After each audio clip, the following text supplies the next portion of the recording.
പോറ്റിയേ കേറ്റിയേ സ്വർണം കട്ടതാരപ്പ സഹാക്കളാണ് അയ്യപ്പ.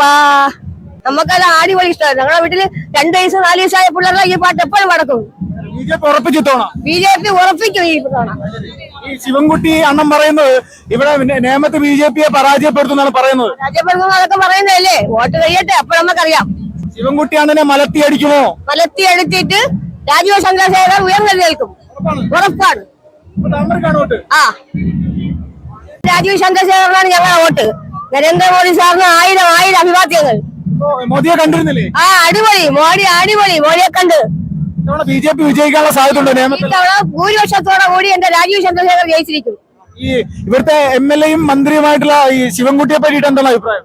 ശിവൻകുട്ടിയെ പറ്റിയിട്ട് ഞങ്ങൾക്ക് അങ്ങനെ പറയത്തക്ക അഭിപ്രായങ്ങളൊന്നുമില്ല.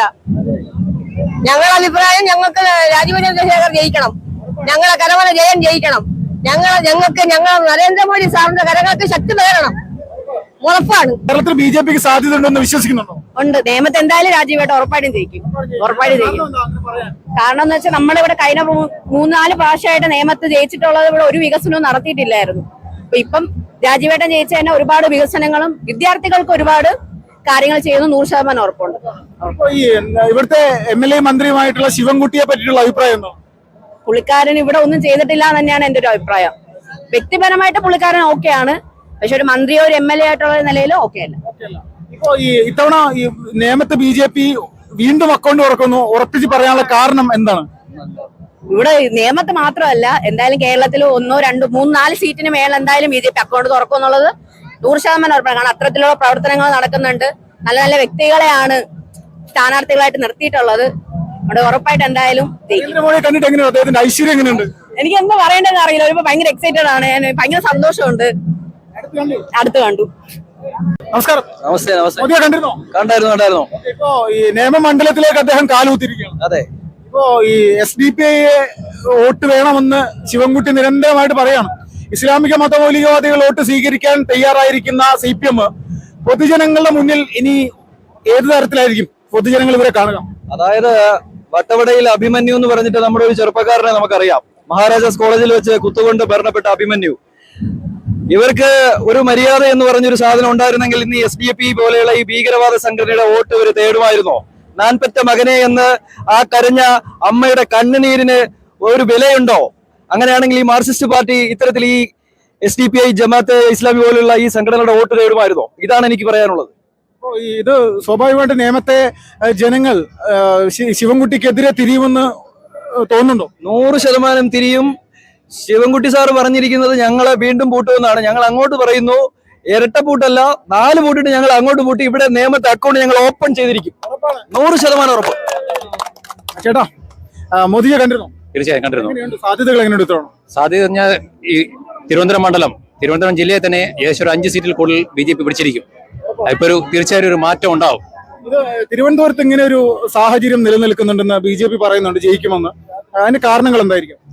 തീർച്ചയായും ഒന്ന്, ഈ 10 വർഷം LDF-ന്റെ ഭരണം, അത് ജനങ്ങളുടെ ഏറ്റവും കഷ്ടപ്പെടുത്തിയ ഭരണം. കൂടാതെ UDF ആരെയാണ് ഇപ്പം കൂട്ടുപിടിച്ചിരിക്കുന്നത്?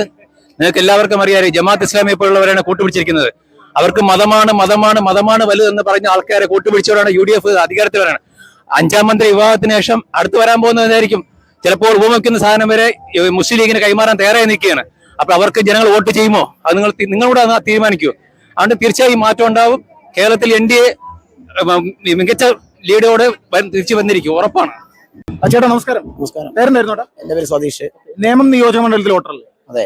ചേട്ടാ, ഇപ്പോ ഈ നേമത്ത് SDPI CPM ബന്ധം പരസ്യമായിരിക്കാം. ശിവൻകുട്ടി SDPIയുടെ വോട്ട് സ്വീകരിക്കുമെന്ന് പരസ്യമായി പറഞ്ഞു കഴിഞ്ഞു. എന്താണ് ചേട്ടന്റെ പ്രതികരണം? എന്താണ്? നമുക്ക് അറിയാമല്ലോ, അവർ പറയേണ്ട കാര്യമില്ല. അവർ രഹസ്യമായിട്ടും പരസ്യമായിട്ടും SDPIയും മുസ്ലിങ്ങളുമായിട്ടും അസാധ്യമായ ബന്ധമുള്ളതാണ്. കഴിഞ്ഞ പ്രാവശ്യവും കുമ്മനം രാജശേഖരൻ പരാജയപ്പെടാൻ കാരണം മുസ്ലിം വോട്ട് ഏകീകരണമാണ്. അത് ഇപ്രാവശ്യം ഹിന്ദു സമൂഹം അംഗീകരിക്കില്ലെന്നുള്ള ഉറച്ച വിശ്വാസമുണ്ട്.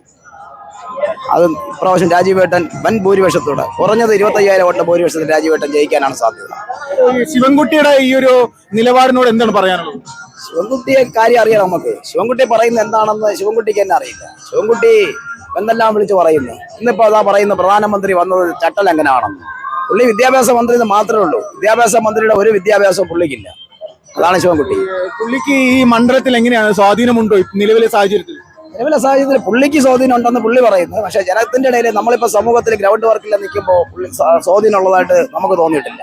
നമ്മളിവിടെ പല പാർട്ടിയുടെയും ഗ്രൗണ്ട് വർക്കിന് കാണുമ്പോൾ പുള്ളിക്ക് സ്വാധീനം ഉള്ളതായിട്ടോ പുള്ളി ഇപ്പം തന്നെ പരാജയം സമ്മതിച്ചു കഴിഞ്ഞു.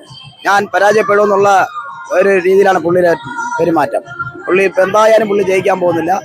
ഒരു 25,000 വോട്ടിന്റെ ഭൂരിപക്ഷത്തിൽ രാജീവ് ചന്ദ്രശേഖർജി ജയിക്കും. കേരളത്തിലെ തിരുവനന്തപുരത്ത് മാത്രം BJP ഒരു കുറഞ്ഞത് 5 സീറ്റെങ്കിലും പിടിക്കാൻ സാധ്യതയുണ്ട്. ഈ നേമം നിയോജക മണ്ഡലത്തിൽ ശിവൻകുട്ടി എന്തെങ്കിലും കാര്യമായിട്ടുള്ള വികസന പ്രവർത്തനങ്ങൾ ചെയ്തിട്ടുണ്ടോ? ചെയ്തിട്ടില്ല. എൻ്റെ വീടിൻ്റെ അടുത്തൊരു മുടവൻമുകൾ എസ്റ്റേറ്റ് പാലമുണ്ട്, സത്യനഗർ പാലം.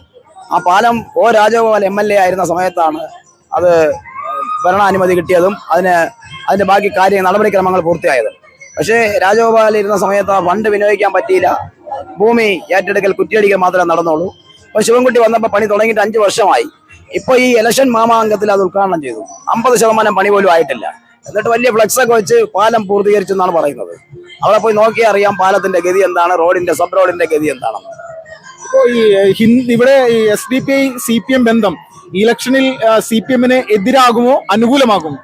അവര് SDPI മുസ്ലിം ലീഗിനെ കൂട്ടുപിടിക്കുന്നതോടും ഇവിടുത്തെ ഹിന്ദുക്കൾ തിരിച്ചറിയും. ഹിന്ദു സമൂഹം ഒന്നടങ്കം രാജീവ് ചന്ദ്രശേഖർജിയുടെ കൂടെ നിൽക്കും. അത് ശിവൻകുട്ടിക്ക് തിരിച്ചറിയേണ്ടി വരും.